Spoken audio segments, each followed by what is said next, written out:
Hello बच्चों, कैसे हो आप सब। मेरा नाम किशन विश्वकर्मा।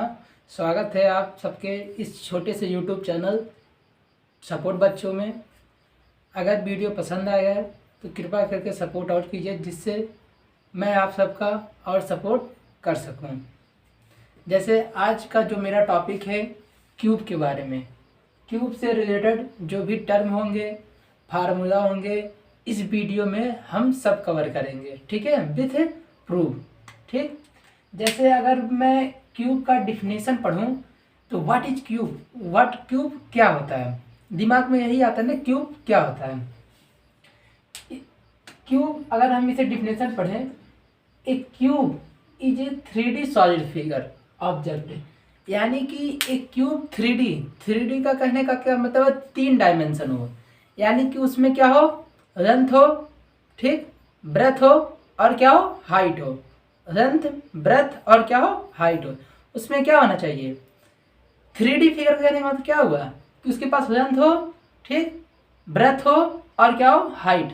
यानी कि लंबाई, चौड़ाई और ऊंचाई, तीनों चीज होना चाहिए।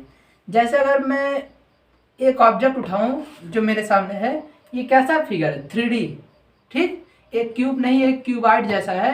बट अगर इसका हम थोड़ा एज्यूम करें क्यूब की तरह, तो ये कैसा है, इसके पास क्या है, लेंथ है, ब्रेथ है और क्या है, हाइट। लेंथ, ब्रेथ और हाइट है, ठीक। तो कैसा फिगर होगा, एक ऐसा फिगर होगा 3D। तो क्यूब क्या है, एक 3D फिगर है या 3D ऑब्जेक्ट है which is bounded by 6 square. यानी कि जो क्यूब होता है, क्यूब तो लूडो का गिट्टी देखे हो ना, लूडो का गिट्टी के देखे हो, तो उसमें देखो सभी साइड क्या होते हैं, स्क्वायर का मतलब क्या हुआ कि सभी साइड इक्वल, अब बाउंडेड बाय 6 स्क्वायर। यानी कि अगर एक स्क्वायर इधर है, एक स्क्वायर इधर है, एक स्क्वायर इधर है, एक स्क्वायर इधर, एक स्क्वायर इधर, एक स्क्वायर इधर, ठीक, ऐसे ऐसे ऐसे ऐसे और ऐसे। यानी कि bound close figure of square, square का। तो अगर जैसे इसे हम देखो, अगर एक स्क्वायर की तरह मानूं, अगर एक स्क्वायर की तरह मानूं तो इधर से हो, इधर से हो, इधर इधर इधर, यानी कि ऊपर, अप डाउन, लेफ्ट राइट सब क्या हो, क्लोज्ड हो। किससे, एक स्क्वायर से। यानी कि अगर हम कहें कि जो मेरा एक फेस क्या होता है, ये वाला साइड, यानी कि अगर मैं कहूँ एक फेस क्यूब का क्या होगा, स्क्वायर होगा, ठीक है। ये बात ध्यान देना, बाउंडेड बाय 6 स्क्वायर फेसेस, या साइड भी कह सकते हो, 3 with 3 meeting at each vertex. अगर उसका कोई भी आप वर्टेक्स पकड़ेंगे तो उस पर 3 मीटिंग होगी, किसका, साइड का। जैसे अगर मैं इसे थोड़ा देर की, ये क्यूबाइड है, बट लेकिन अगर हम सभी इसका साइड इक्वल कर दे तो क्या बन जाएगा, क्यूब। सभी साइड इक्वल कर देंगे, क्या बन जाएगा, क्यूब। समझ आ रहा है। अगर स्क्वायर है तो स्क्वायर, एक स्क्वायर, 2 स्क्वायर, 3 स्क्वायर, 4, 5, तो इसका जो फिगर बनेगा उसका सभी साइड तो बराबर ही रहेंगे। हाँ, सभी साइड बराबर रहेंगे कि नहीं, क्योंकि ये जो फिगर मेरा कैसा बन रहा है, जो क्लोज फिगर बन रहा है वो किस फिगर से बन रहा है, स्क्वायर से। स्क्वायर में क्या होते हैं, सभी साइड बराबर होते हैं। तो इससे जो फिगर जो बनेगा क्या होगा, सभी साइड बराबर, उसका भी साइड क्या होंगे, बराबर होंगे, ठीक है। Bounded by 6, 3 meet at each vertex. यानी कि अगर कोई वर्टेक्स पकड़ेंगे, अगर इसका कोई वर्टेक्स पकड़ेंगे तो कितना मीट होगा, 3 मीट, 3। अगर इसे क्यूब मान के करें तो एक इसका वर्टेक्स, वर्टेक्स मीन्स जो कोना होता है, तो इसमें देखो 1, 2, 3, तो कितना हुआ, 3 मीट हुआ, किसका, साइड का। समझ आ रहा है ना।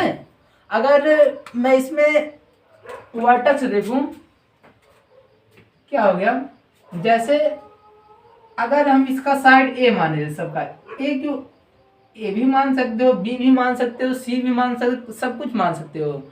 बट हम ए माने, जो नॉर्मल बुक में ये सब दिया रहता है, जैसे फार्मूला थोड़ा दिखे है, ठीक है। बी भी मान सकते हो, कोई जरूरी नहीं है, एक्स भी मान सकते हो, ठीक है। तो हम यहाँ पे ए मान के कर रहे हैं, ठीक। जैसे अगर मेरा साइड ए है, ये क्या है, रंध्र, ठीक। ये क्या हो जाएगा तब,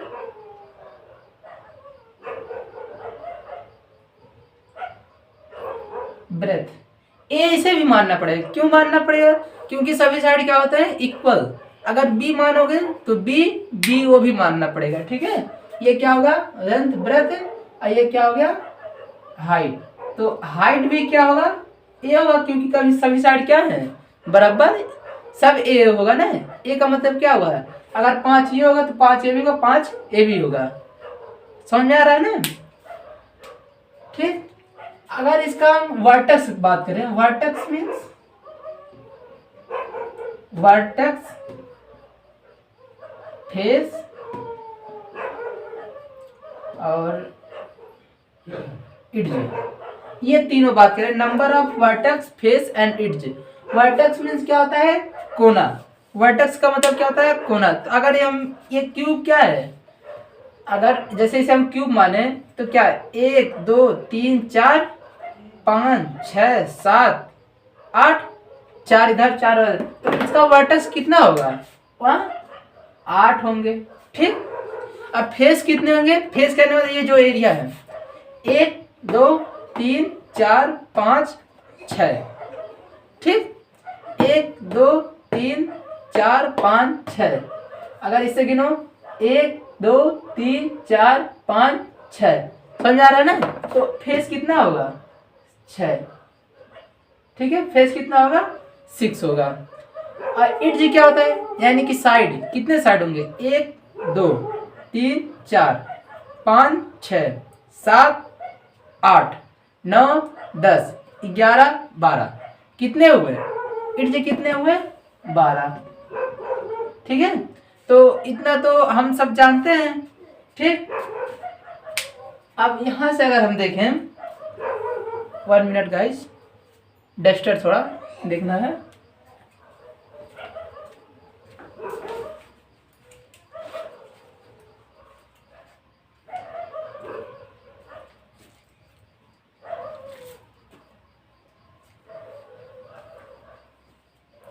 ये क्या, ग्लव्स, नहीं नहीं, इसी को मैं डस्टर बना रहा हूँ, ठीक है, जिससे थोड़ा अच्छा कम। तो ये क्या हो, वर्टेक्स कितने होते हैं, 8, फेस कितने, 6, और एज कितना होता है, 12, ठीक।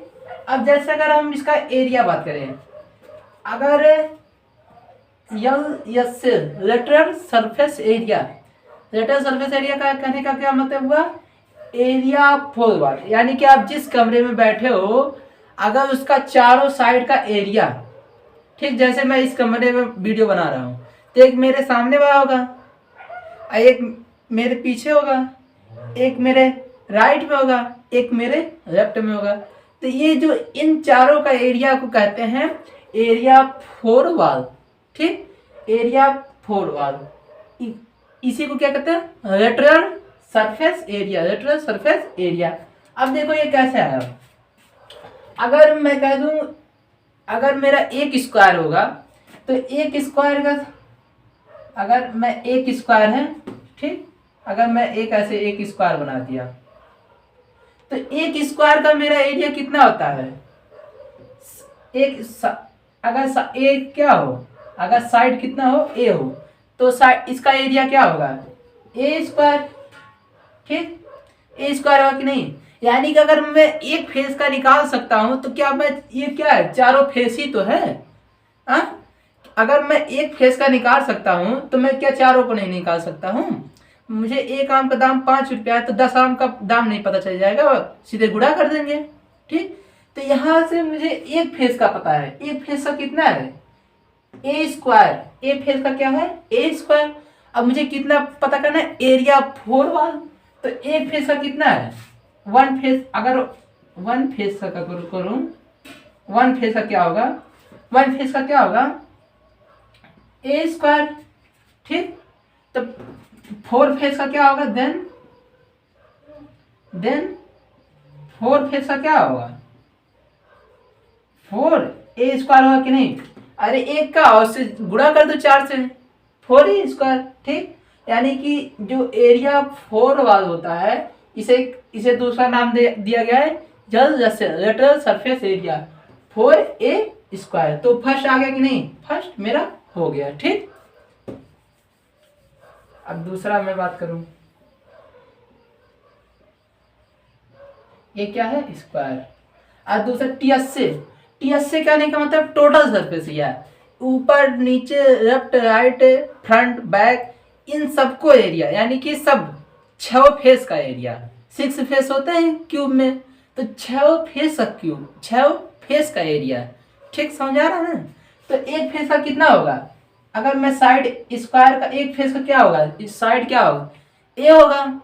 अरे स्क्वायर है, स्क्वायर का अगर कोई साइड ए माने तो इसका एरिया कितना हो जाएगा, साइड स्क्वायर, साइड का यहाँ पे क्या माने ए, तो ए का स्क्वायर। समझ आ रहा है ना, ए का स्क्वायर, तो क्या होगा ए का स्क्वायर। ठीक, अब मुझे कितना 6 फेस का निकालना है, वहां पे 4 फेस का निकालते हैं, यहाँ पे कितना, तो 6। जब अगर हम एक फेस का निकालें तो कितना ए स्क्वायर हुआ। ठीक, ए स्क्वायर हुआ कि नहीं, यहाँ पे 1, वहां पे 1 है, कोई दिक्कत है, हाँ 1 तो है ही। अब मुझे कितना निकालना है, 6 फेस का, 6 फेस का कितना निकालना है मुझे, 6 फेस का। तो क्या हो जाएगा 6 इंटू 1 ए स्क्वायर, यानी कि 6 ए स्क्वायर, 6 ए स्क्वायर। ठीक है, तो ये मेरा क्या टीएसए भी निकल गया। समझ आएगा कि नहीं, टीएसए भी हो गया। अब क्या होता है तीसरा पॉइंट, वॉल्यूम। वॉल्यूम, एक चीज फार्मूला याद करो, जो वॉल्यूम का किसी भी का वॉल्यूम निकाला जाता है, क्या होता है, क्या होता है, एरिया इंटू हाइट। वॉल्यूम का फार्मूला क्या होता है, एरिया इंटू हाइट। ये क्या होता है, जनरल होता है, सब पे काम करेगा। एरिया इंटू हाइट क्या होता है, वॉल्यूम का फार्मूला होता है। ठीक, बट यहाँ पे कैसा है, क्यूब क्यूब का हमको निकालना है, तो क्यूब का एरिया क्या है, अगर मैं एक फेस का निकालूं क्या है, एक फेस का अगर मैं निकालूं तो साइड स्क्वायर होगा, और साइड यहाँ पे क्या माना हूं ए, तो यानी कि ए स्क्वायर। अब इंटू एच, हाइट मेरा क्या होना चाहिए, एच। ठीक, बट हम हाइट तो मेरा ए भी होगा, क्योंकि सभी साइड क्या होते हैं इक्वल। अगर ये ए है तो भी क्या होना चाहिए ए, यानी कि एच को क्या होना चाहिए, एच को क्या होना चाहिए ए। तो इससे क्या बन गया ए क्यूब। ठीक है, इसे कह देना कि अगर यूनिट क्यूब, क्योंकि वॉल्यूम जो होता है हमेशा किस में होता है, क्यूब में होता है। ठीक, ये समझ आएगा कि नहीं, वॉल्यूम हमेशा कैसा होता है, क्यूब में, और एरिया होता है हमेशा स्क्वायर में। ठीक, ए भी हो गया। अब देखो एरिया ऑफ 1 फेस, एक फेस मेरा क्या है, स्क्वायर है कि नहीं, एक फेस कैसा है मेरा स्क्वायर है, तो एक फेस का एरिया निकालो क्या होगा, तो साइड स्क्वायर ही तो होगा, और साइड मेरा क्या है ए। ठीक, तो ये इसका क्या हो जाएगा, ए 1 फेस का ए स्क्वायर होगा कि नहीं। अरे एक फेस क्या है मेरा स्क्वायर, तो स्क्वायर का एरिया क्या होता है साइड स्क्वायर। यहाँ पे ए क्या है मेरा, ए क्या है साइड, ए क्या है मेरा साइड। ठीक है, तो एक फेस का निकालें, समझ आ रहा है ना, एक फेस का है, एक फेस कैसा मेरा स्क्वायर, तो एक फेस का स्क्वायर का एरिया क्या होता है एक। अब diagonals of cube, diagonals of cube, इसके बाद हम इसे देखें, फिर इसके बाद इस पे जाएंगे। ठीक है, ठीक, अब देखो डायगोनल्स ऑफ 1 फेस का करूं, 1 फेस, तो 1 फेस मेरा क्या है स्क्वायर, 1 फेस क्या है मेरा स्क्वायर, तो यही तो इसका डायगोनल्स होगा, यही क्या होगा इसका डायगोनल्स होगा। एक डायगोनल्स इधर से होगा, एक डायगोनल्स इधर से होगा, तो मुझे एक ही डायगोनल से काम हो जाएगा। अरे जितना लेंथ इसका डायगोनल जानते हो स्क्वायर में बराबर होते हैं, तो जितना ये होगा उतना ये भी होगा, तो इसका लेंथ निकालेंगे तो वो भी क्या होगा उतना ही होगा, तो उससे कोई दिक्कत है, उससे कोई चेंजिंग होगी नहीं। तो अगर ये मेरा डायगोनल डी है, यही मुझे क्या करना है पता करना है। क्या पूछा है, डायगोनल्स ऑफ 1 फेस, एक फेस का निकालना, तो एक फेस मेरा क्या स्क्वायर, तो एक फेस का निकाल रहे हैं। अब ये जानते हो जब मेरा स्क्वायर है तो सभी साइड यहाँ पे क्या माना हो साइड ए, तो ए भी ए होगा और ए भी ए होगा। और ये भी जानते हो कि जो स्क्वायर होता है यहाँ पे वर्टेक्स पे क्या बनता है 90 डिग्री। कैसा बनता है 90 डिग्री। तो यहाँ से हम पाइथागोरस थ्योरम अप्लाई कर सकते हैं। पाइथागोरस थ्योरम क्या होता है, जो 90 डिग्री के सामने वाला साइड होता है हाइपोटेनियस का स्क्वायर और इन दोनों का स्क्वायर का सम के बराबर होगा। तो यहाँ पे क्या डी इसके सामने वाला हाइपोटेनियस होता है, तो हाइपोटेनियस यहाँ पे क्या बन गया डी। तो डी का स्क्वायर इक्वल टू बेस और इंटू हाइट का, यानी कि अदर दो साइड का बेस हाइट कोई जरूरी नहीं है, अदर दो साइड का। तो अदर साइड ये क्या है, एक ये हो गया प्लस ये ए हो गया। ठीक, अब देखो 2a² होगा कि नहीं, 2a²। इधर क्या है स्क्वायर, उधर क्या जाएगा स्क्वायर रूट हो जाएगा, यानी कि इधर क्या और डी इक्वल टू क्या हो जाएगा √2a²। अब देखो √2a अगर यहाँ पे क्या है, जैसे कोई रहता है इसके अंदर 4 रहता है तो क्या लिखते हो 2 लिखते हो, अगर 16 रहता है तो क्या लिखते हो 4, यानी कि अगर इसे मैं तोड़ूं तो 2 गुणे 2 लिख सकते हो कि नहीं। तो 4 के यहाँ पे 2 गुणे 2 लिख सकते हो। तो इसी वजह से एक कॉमन एक के तभी 2 आता है। यहाँ पे कैसे 4 गुणे 4 एक कॉमन एक है तभी, तो यहाँ से दो स्क्वायर रूट के अंदर 2 हो जाता है तो एक बाहर नहीं देते हैं। तो इसे यहाँ पे क्या है a² 2 है बट √2 नहीं है, तो क्या हो जाएगा √2 और a क्या हो गया a ऐसे बाहर निकला 2 था तो इसे और अगर अच्छे से लिखो तो a√2 लिख सकते हो। ठीक है, a क्या हो गया डायगोनल्स ऑफ वन फेस का। ठीक, और डायगोनल्स ऑफ क्यूब, यानी कि क्यूब का डायगोनल्स क्या होगा, क्यूब का लॉन्गेस्ट साइड। तो अगर मैं इस बॉक्स को देखूं, अगर हम इसमें अगर कोई चीज फिट करना हो, तो लॉन्गेस्ट साइड क्या होता है मेरा डायगोनल्स कब फिट, अगर यहाँ पे अगर इसे मैं फिट करना चाहूँ इसमें, तो ऐसे थोड़ा इस साइड से ऐसे तिरछे में लगाऊंगा तब जाके वो ज्यादा लेंथ कवर करेगा। ठीक है, ना कि अगर मैं इसी को अगर थोड़ा एज्यूम करो, अगर आप ऐसे सेट करोगे तब ये लॉन्गेस्ट लेंथ होगा कि ऐसे सेट करोगे, यही मेरा लॉन्गेस्ट लेंथ है। तो ऐसे 3D में सोचो, यहाँ पे सोचो तो ये क्या होगा वही डायगोनल्स होगा, यानी कि डायगोनल्स जो होगा मेरा क्या होगा, डायगोनल्स क्या होगा यही तो होगा मेरा, यही तो मेरा डायगोनल्स होगा। हाँ, यहाँ पे एक स्क्वायर का डायगोनल्स मैं निकाल रहा हूँ। ठीक है, और यहाँ पे एक क्यूब का निकाल रहा हूँ।